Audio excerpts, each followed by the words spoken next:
friends, and welcome to Coffee with Cathy. I'm so delighted to be with you today. The cup that I'm drinking from, you may remember if you watched our last episode a few weeks ago with our staff, Liz and Derek were drinking out of this cup. And so, true to form, I wanted one. And so they ordered me one. And it's really cute, and it has a whole lot of really kind of interesting things. I'll just put it like that. But if you want one, let us know. We'll make it happen. Today, I'm so excited about our guests, Isaiah Fish and Eric Palmer. And one of the things that we wanted to talk about in light of everything that's happened in this last week, this last 7 days, is to talk about our stories, right? To share our backgrounds and perspectives and some of the ways that we have arrived at this point where we are now. Here are two people from very different backgrounds, very different experiences, who are committed to their faith, who are committed to their church. And I thought it would be important to hear from them. So Isaiah is going to start, and he's going to tell us about his background and sort of how he came to Park Avenue Church. Great. So I'll start off with my cup. Is the same kind of cup I had the last episode, because I am finding that I'm monotonous in some ways and a little boring, and I'm learning to embrace that. But thinking about kind of my own background of actually all of my family since the early 1820s, at least, I believe, we're a bunch of white people from Indiana, quite frankly. Of on both sides of my family, it seems that my ancestors were farmers or doing things there. And so it was when I was 1 year old, that my family, my parents, my sister and I, we moved to right outside of Nashville, Tennessee. You remember that at 1 year old? I'm sorry. Do you remember? I have no idea. This okay. Is just, it could be completely wrong, could be a lie. That's just what I'm told. So when I was one, I supposedly moved to Tennessee. There you go. And I was in Tennessee up until 2014. Okay. Was there, church seemed to be the central part of my life growing up, and obviously it is now still. At that time, at a kind of evangelical church, different churches that I went to, churches that, looking back, were overwhelmingly conservative. And that really shaped kind of who I was at an early age. I remember up and through high school, I would say, I was the goody two-shoes kid, always at church, being it with doing worship practice for our youth group, children's choir when I was a kid, Bible quizzing I was a part of. Parents go to church? Yes, they both did. Actually, Whole family? Whole family, yes. And actually, at the first church that I went to in Tennessee, my dad was the music pastor there. Okay. So you were in the church. Oh, yes. You weren't just a goer. No. You were very involved. Okay. Absolutely. Okay. You were involved. Got it. Yeah. Small town, big town? Pretty small. The one that we were from in Indiana has one stoplight. It has two now. It recently got a second stoplight last time I was there. Got it. And then in Tennessee, where my parents live now, I think about 60,000 people. So a medium suburb. Oh, okay. Yeah. See, that's pretty big. Yeah. Big enough. Big enough. Enough to get in trouble. Okay. I'm sorry. Continue if you had more. If not, I will continue. What do you want to know? Well, just really, how was, so you went to church a lot. Did you play sports? Did you not play sports? Did you, were you a strict household? Like, what was it like for you? Yeah, so I'll answer the second part first, and this is a point of contention with my sister. I am the younger child, which means that I got away with a lot more. You did too? Oh, yeah. It's good stuff. Of things that my sister was not allowed to do. I'm ashamed of it now. I can't say that. I'm perfectly okay. Oh, man. Yeah, I did play sports. I played, soccer at points. I played basketball. I played football. I ran cross country. I did one season of track. That was a terrible decision, but I did it. Okay. So yeah, it's pretty active starting from about second or third grade on. Okay. Gotcha. Absolutely. Um, How about yourself, Eric? What's your background?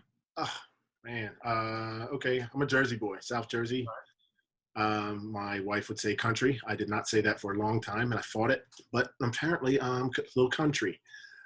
And small town, relatively small, but a college town, Glassboro, New Jersey. Okay. I'm there for the first 18 years of my life. Regular parents. One worked, one went to school. Mom went to school and worked. Dad owned a trucking company in a predominantly white town, but diverse town. You know what I mean? But dominant was white. Yeah, we were assimilating. Let me put it that way. We were assimilating in town. So go along to get along and learn how to get along better. Right. That was my, I would say, observation, because I grew up in, when parents are busy as a child. So like when you said, I was allowed to do what I wanted. Mm-hmm. So my parents were busy, right?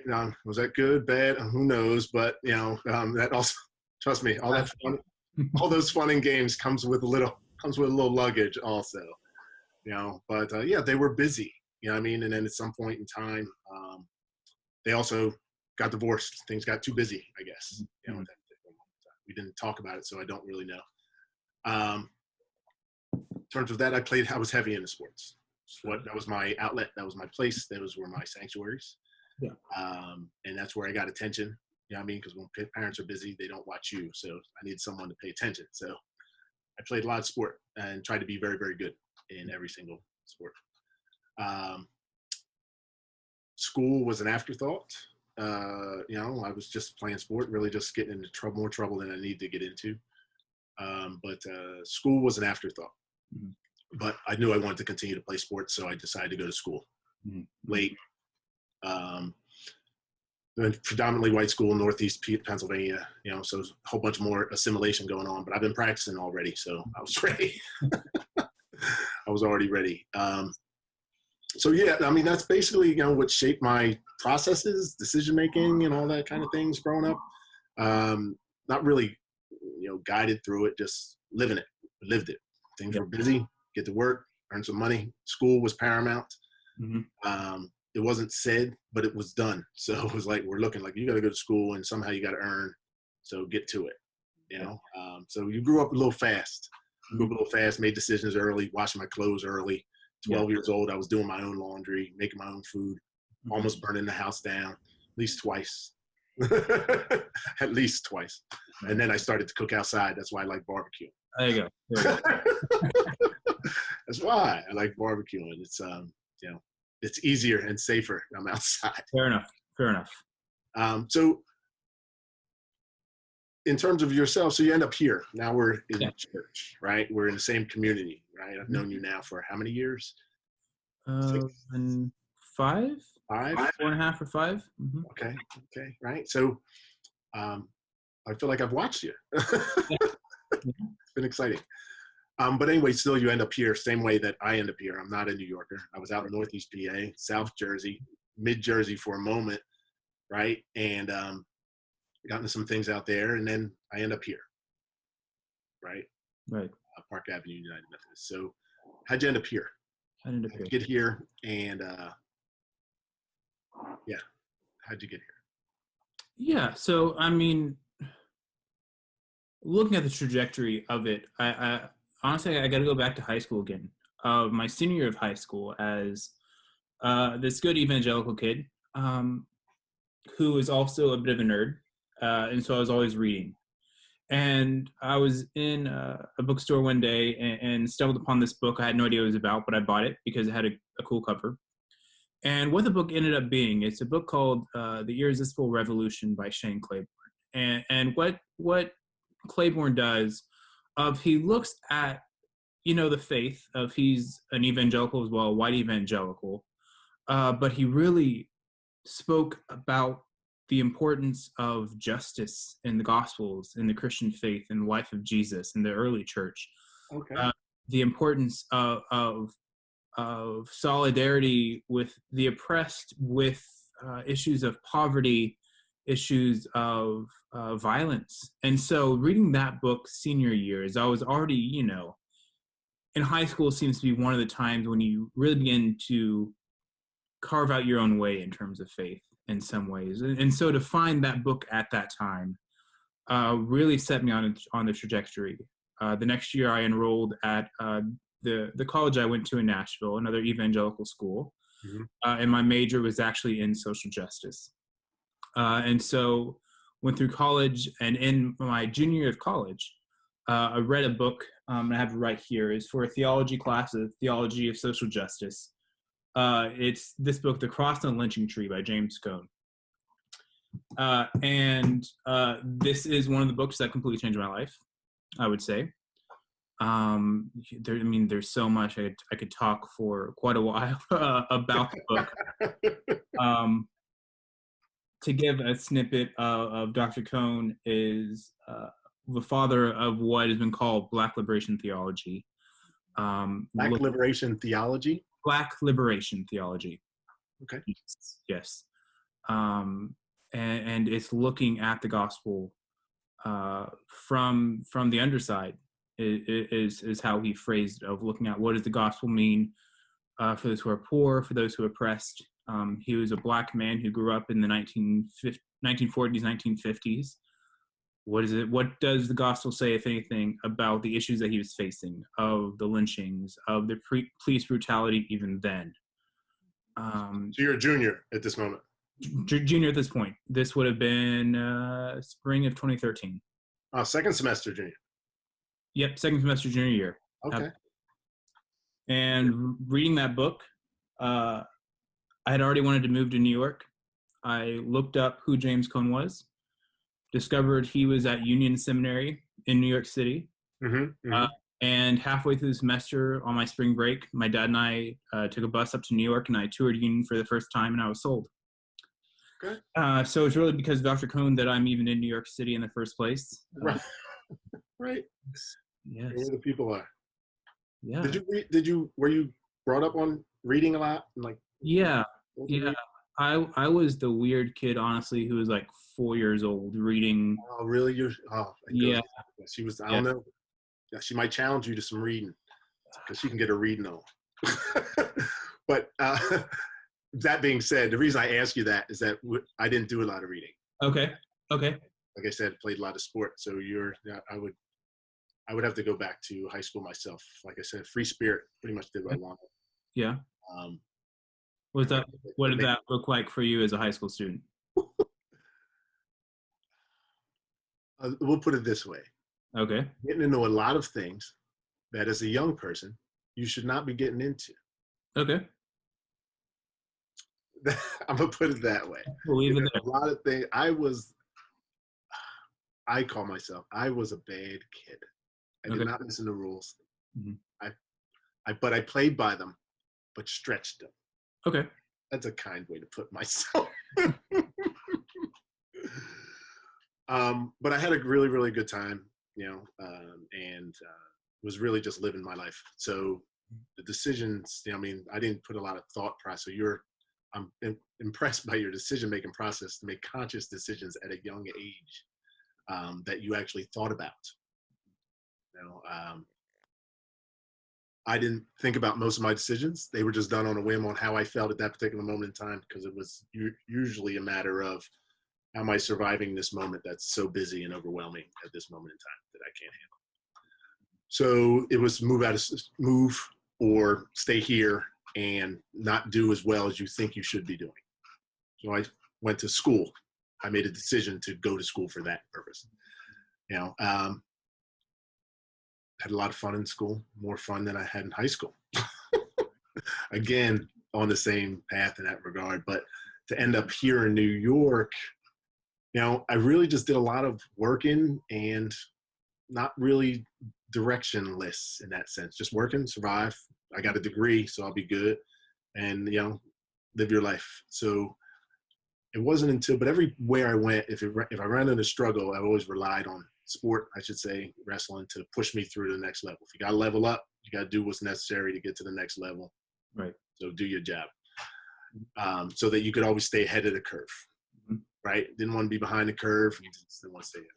But the point of me mentioning that is that that's how I pretty much, my whole life went. So we were just in it. Just keep on grinding, assimilate, and move on to the next step.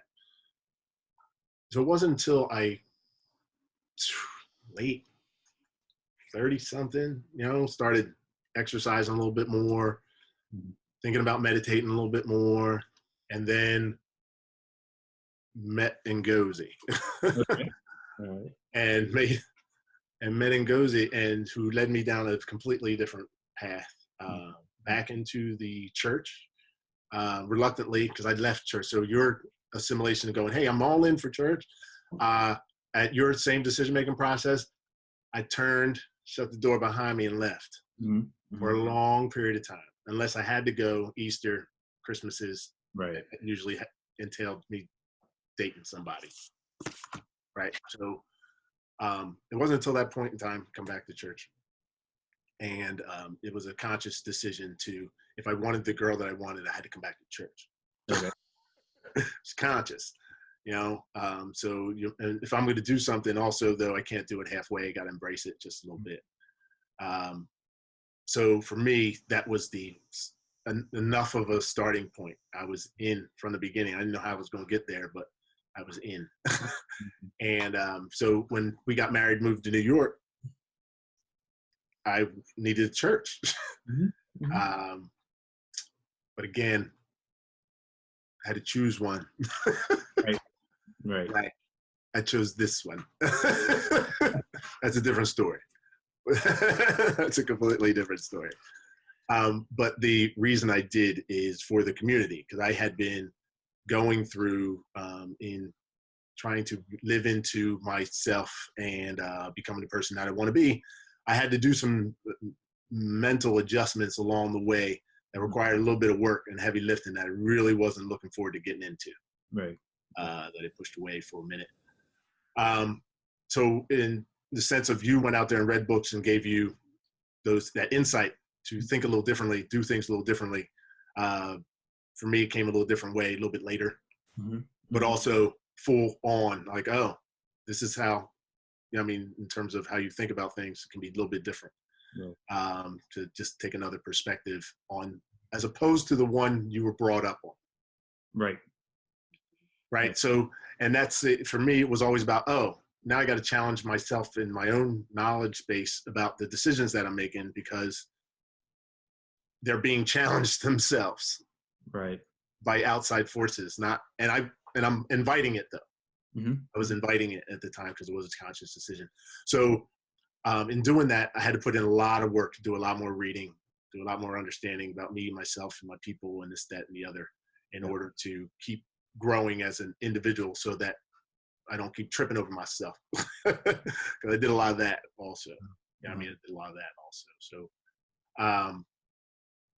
and that's how I ended up at church, because I felt comfortable. I felt like it's a place I could be, have this conversation that we're having right now. Absolutely. You know what I mean? Want to be in a place where you can be that way, and that I can trust who I'm around on a regular basis. Right. You know what I mean? It's really just, and that was the part of that Pastor Cathy bond, not to toot your horn, Pastor, but you were just in the inviting and willingness to be open for whomever you are at any particular point in time, in whatever stage of life that you're in, is like, I'm good for that. You know what I mean? It just made you feel comfortable in a way that other places, spaces, church, school, even my own sports teams and things like that just didn't make me feel that way. So along with church doing that, but also my wife doing and Ngozi doing the same thing, right? It was like, oh, this is really, really cool to think, to be in this kind of space.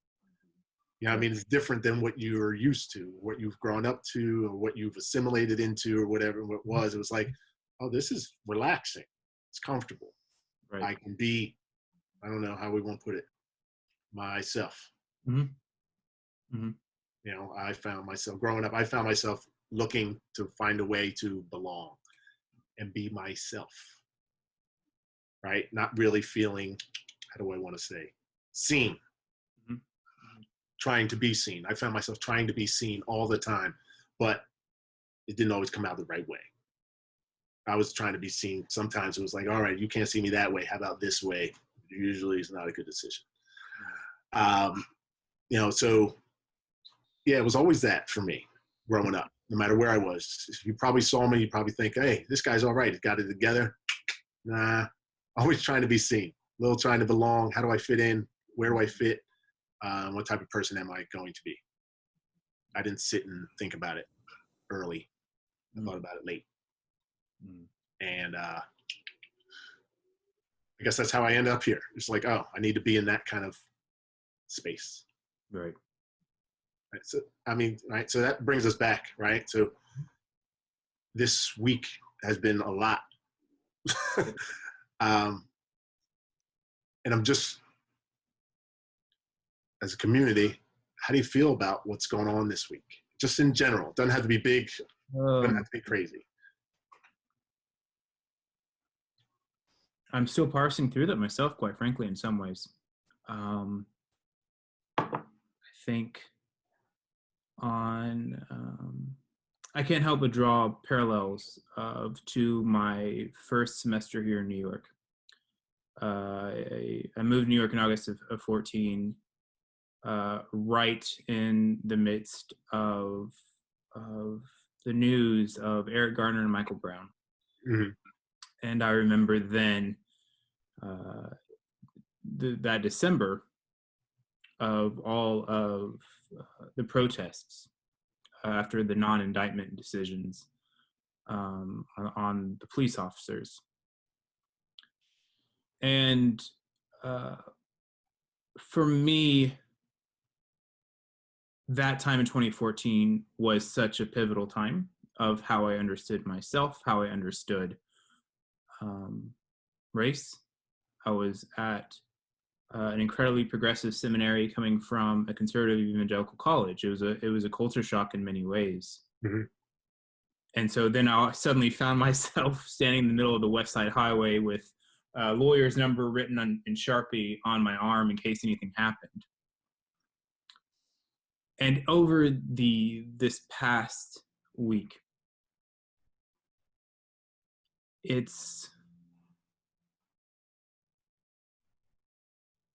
I don't know how to feel in some ways.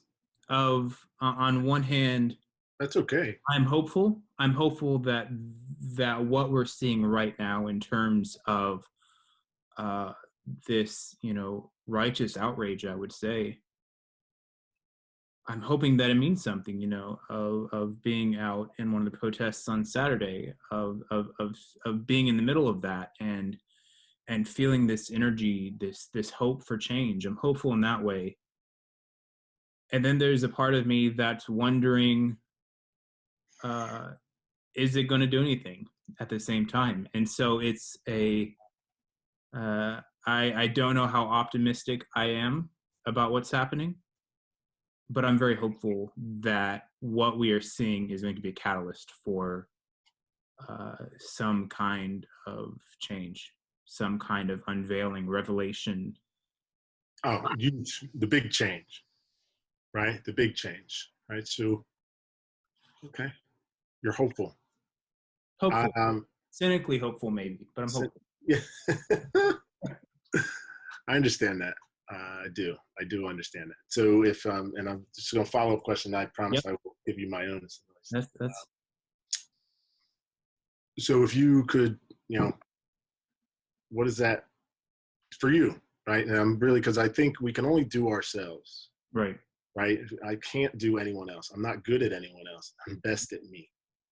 Right. So for you, what is that in terms of? Okay, everybody says, what am I going to do? I'm like, I don't know. You can only do you. Right. So in terms of this, because this is a thought-provoking, transformative type of time, right? So what are you planning to do different? Right? Because the whole thing is, I don't even want to say, I'm not going to go there. I'll put it out later. But the whole thing ends up in the same place for me. Ends up in the same place. it ends up about race in the same place. So I'm just saying, in that sense, what, I mean, how do we do things differently? I mean, I thought about it, we'll have to think about it. So Yeah. curious. I mean, I think, especially in this particular moment, I think race is the crux on which everything is happening right now. When I think about myself, I have to kind of reflect on first of all who I am, and that is a white guy in the middle of this, of recognizing that if I chose to not be engaged with what's happening, quite frankly, my life would be okay. You know, I could go on with life. Not morally at this point, but in an objective sense of I'm not being stopped by cops in the same way. If I am pulled over, those worries are not going through my mind as, am I going to get out of this? And so I think the first step for me in this week, and really for the next years, many years ahead, I think, is critically investigating who I am as a white person. I think asking the question, what does my faith say about this? Recognizing that I am worshiping somebody who was murdered by the state on behalf for or because supposedly of this kind of insurrection. You know, of worshiping a God who chose to be incarnated, not in a Roman, but in a brown-skinned Galilean Palestinian Jew. What does that say about who I believe God is in this moment? And then also, at the same time, I'm reflecting on the idea of voices in some way, of the question and the tendency to center my own self in things in many ways, without getting too calling out of some of the responses that you see, and especially in the past couple of days, have been this thing of, here's how I feel about this as a white person, of I feel sorry about this, or of there's a time and a place for that, but so much more we need to be, it seems to me, of uplifting the voices that have been so oppressed in this time, so denigrated. Okay. And so then I'm forced to ask the question of what am I doing to lift up those voices?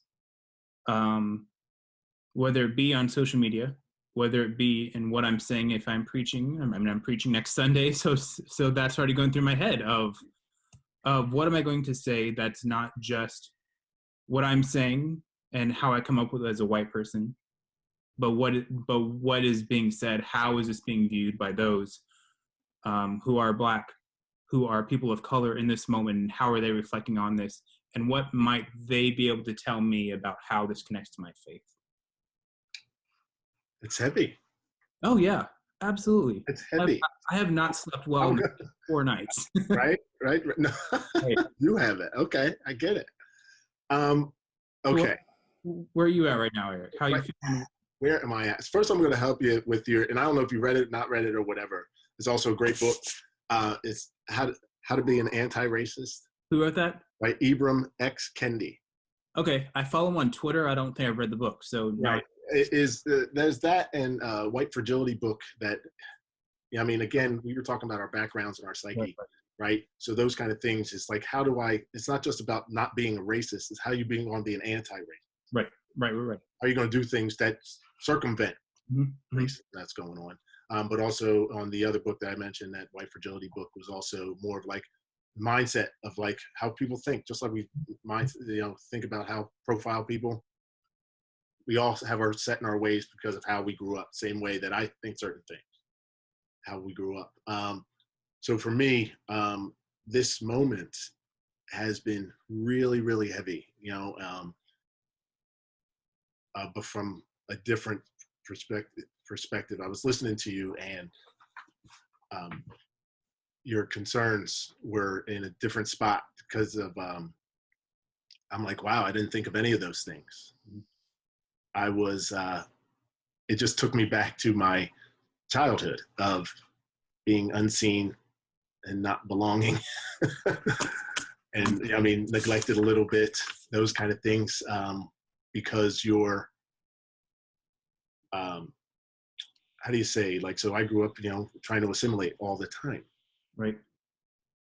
Right. So you've been trying to assimilate, trying to like be seen, I guess, in that sense, as just a regular person. But all along you're not. So for me, it just brings back those feelings of like, oh, it really doesn't matter what I do. I mean, good, bad, or indifferent really doesn't matter. Right? You're not going to pay attention. You're going to neglect me anyway. You're not going to allow us to play in the same sandbox. Right. Right. I mean, just the magnitude of it all, 3 in a row, like just to come down on you at the same time. So in terms of feeling, I asked you, how were you feeling? You came out with hopeful. And I was like, you're hopeful. And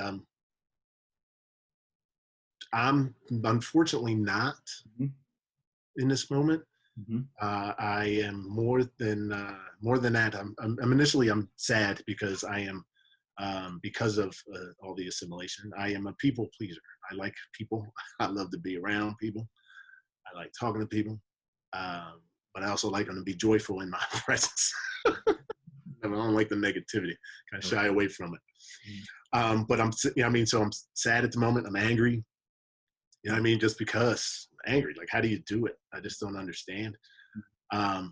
Frustrated in the sense of like, been working hard now. And when you've gone through the process of making yourself aware of your own personal your own personal biases and how you think about things, and you've gone through the process of either reading several books, going to therapy, talking to your pastor, whatever it is you've gone through, if you're willing to do those things already, it's unfortunate you can't undo them.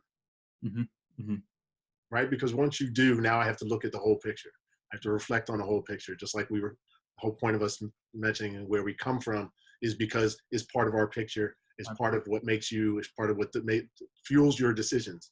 Right. So in my mind, there's no hopeful because it's like it's like you've seen it before. You've seen it before. So how do we get to the other side? How do we live in this moment of now what I guess for us, a scared moment, scary for me, because it's so much now, even though we always knew it was uncertain, we always knew things go down, this, that, and the other. But when you compile it right on top of each other in a 7-day time period and then slap it down and go, here it is. Right. And with one behind it, in the 7 days, that's only been 3, right? Right. There's other things in front of it, and a couple more things are going to come behind it. It's like that we know of right now. Right. So I'm scared for myself, scared for my wife, scared for my pastor. You know what I mean? And I think that part of, so in terms of community and you and I, right? So we're going to grow as people, right? I think you need to be able to understand that. Right. I do think that most white people need to actually at some point in time understand that. It's scary. Right. I'm not afraid that I can't handle myself. I'm 215 pounds. I'm good. But scary mindset wise that anything can happen to you. I get it. COVID-19 is coming. It's here. Not going anywhere. But there's nothing we can do about that. Right. This is different. It's almost, it's for the mindset of, I brought it back to, I don't know, abuse, domestic violence, all those kind of things, the mindset that people go through every day if you have to live in a house like that. Right? You live in a house where you might get abused every day. Your mind's got to go crazy. How do I think about school? How do I think about work? How do I think about being a better person if I got to worry about survival every day? That's hard to do. And I'm 49 years old. Been surviving a very long time. Never felt like this before in my life. Now, I'm also one that's never been aware until 38. You understand what I'm saying? It's just, I'm always, so I do appreciate your hopefulness. I do. But I am. I just want to. I think we just want to be seen. It's in the end, right? We all just want to be seen. I don't think everybody's going to like everybody. I'm not a kumbaya guy. I played on enough sports teams that this thing is just. It is what it is. People don't like each other. It's the way the world is. But we still got to be here. Right. We got to go to school together. We got to go to church together. We got to live together. I'd rather know who you are and know that we're okay in the spaces that we're okay. So that's the thing that I've made my adjustment for, right? What am I going to do different? That I'm going to be more vulnerable within my own communities. Right. So that I can be seen as a person. So I'm going to be, just be willing in that sense. The other things are, going to come. Do we protest? Do we do whatever? I don't know. In times of COVID, I'm afraid to go out there, walking the streets. But in terms of everything else, I don't want to be afraid of the other things also. That's so. I'm scared like you're surrounded daily. I didn't mean to put all that weight on you. No, this is what this is for. So I think we had some technical issues. We had to pause for a quick second in our recording, but we are back, hopefully. There we go. Yes, we're back. I'm here. And Isaiah and Eric, I just want to thank you for your honest answers, for going to that vulnerable place, and for sharing, because I think that it is this kind of dialogue, one-on-one or two or three, who are having these conversations about things that matter, that are going to help us move forward if we're going to be able to move forward, right? And part of belonging is to get to know each other. We can't love each other if we don't know who we are. So I always like to end this podcast with some conversation about what do we hope for. And I hope that this will be one of many, many conversations in our community where we are continuing to have these conversations with people that love each other and love God and love the world. So thank you. Thank you for being here. And if you'll share your hopes, that would be great as we end this session. Eric, can you start? Because you also never showed us your mug. We need to know what mug you're drinking out of. Oh, I didn't show my mug? I don't believe you did. I thought I did. It says, blessed is a man of faith. Well, I'm going to look like an idiot on this, and we'll go with it, so that's fine.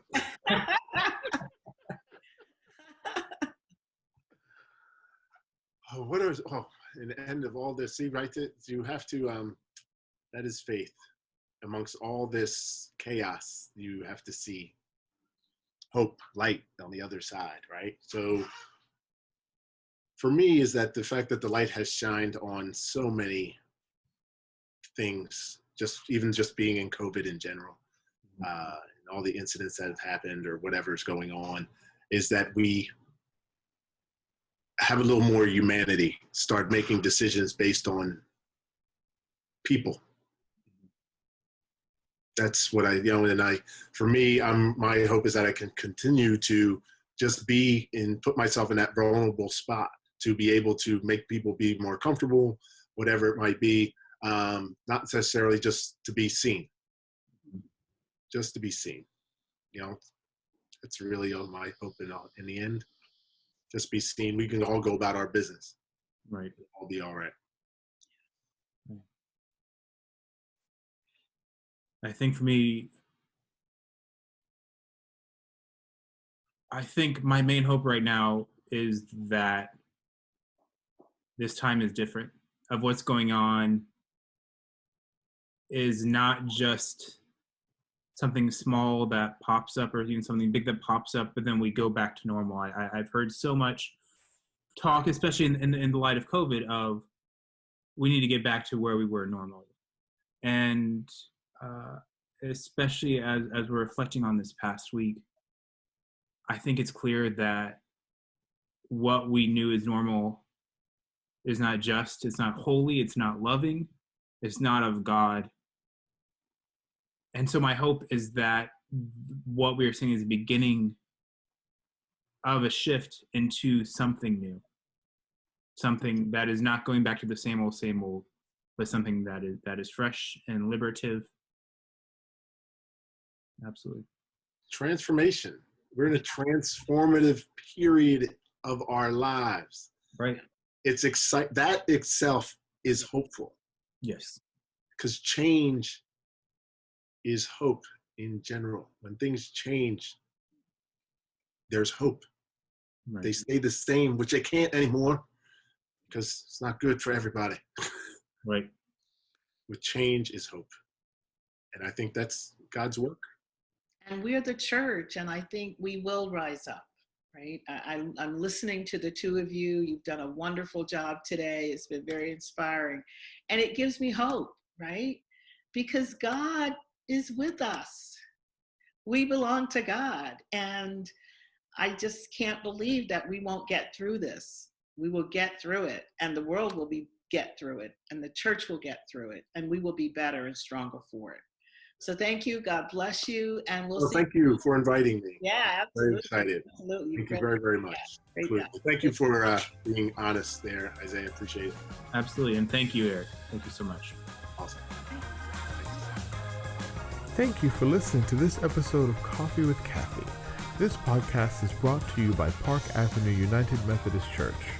Follow us on social media at PAUMC NYC. You can also support our ministries by donating at paumcnyc.org/give. We hope you've enjoyed this Coffee with Cathy. Until next time.